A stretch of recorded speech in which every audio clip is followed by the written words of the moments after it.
आप जिस दफ्तर में काम करते हैं वहां अगर महीने की आखिरी तारीख को सैलरी नहीं आएगी और फिर 3 तारीख बीत जाने तक भी सैलरी का कुछ अता पता नहीं होगा तो आपको कैसा लगेगा? जाहिर है आप टेंशन में आ जाएंगे। ऐसे ही टेंशन में हिमाचल प्रदेश के 2 लाख सरकारी कर्मचारी और 1.5 लाख पेंशनर हैं। आज 3 तारीख बीतने को है लेकिन वहां सैलरी और पेंशन अब तक नहीं आई है। हालात ये हैं कि कम आय वाले सरकारी कर्मचारियों का बैंक अकाउंट खाली है क्योंकि खटाखट वाले सैलरी ही नहीं दे रहे।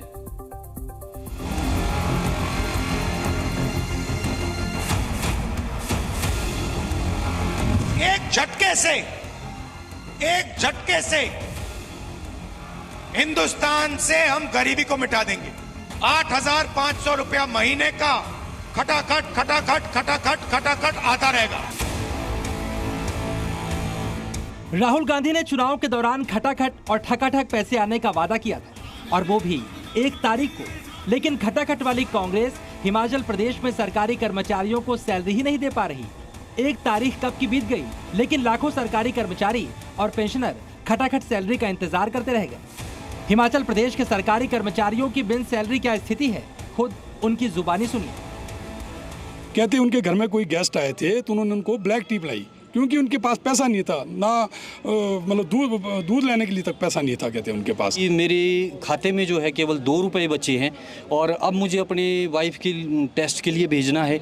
इसी महीने 4-5 तारीख को उनको भेजना था। ये हिमाचल प्रदेश के सरकारी कर्मचारियों के हालात हैं।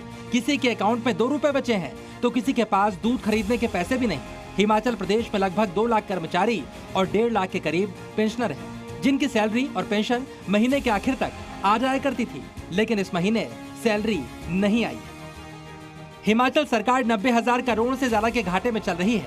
दिसंबर 2022 से जुलाई 2024 तक प्रदेश सरकार ने 21,366 करोड़ का कर्ज लिया है, जिसमें पिछले कर्ज की अदायगी के तौर पर 5,864 करोड़ वापस किए गए। इसकी वजह से ही हिमाचल प्रदेश आर्थिक संकट का सामना कर रहा है, जिसका असर अब हिमाचल प्रदेश के सरकारी कर्मचारियों पर ही नहीं बल्कि उनके परिवारों को भी झेलना पड़ रहा है।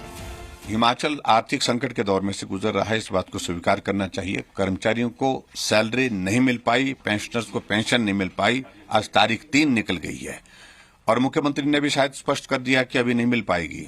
देखिए, गारंटियों का बहुत बड़ा असर है। ये गारंटियां फ्री बीज बांटने की और चुनाव में सत्ता हासिल करने की जो होड़ झूठ बोल करके जो लगी हुई है, मुझे लगता है कि बार बार जो खटाखट गारंटियों का जिक्र करते हैं, इससे सीखना चाहिए।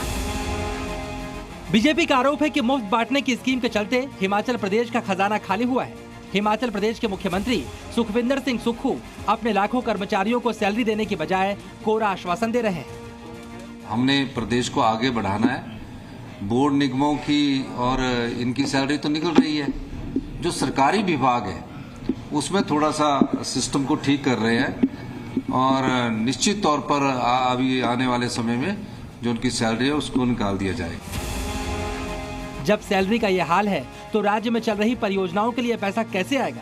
हिमाचल में सैलरी संकट से सवाल ये भी उठता है कि आर्थिक संकट के लिए मुफ्त वाले वायदे जिम्मेदार हैं। सूत्रों के मुताबिक हिमाचल सरकार 5 तारीख को अपने कर्मचारियों और पेंशन धारकों के अकाउंट में पैसे ट्रांसफर करेगी।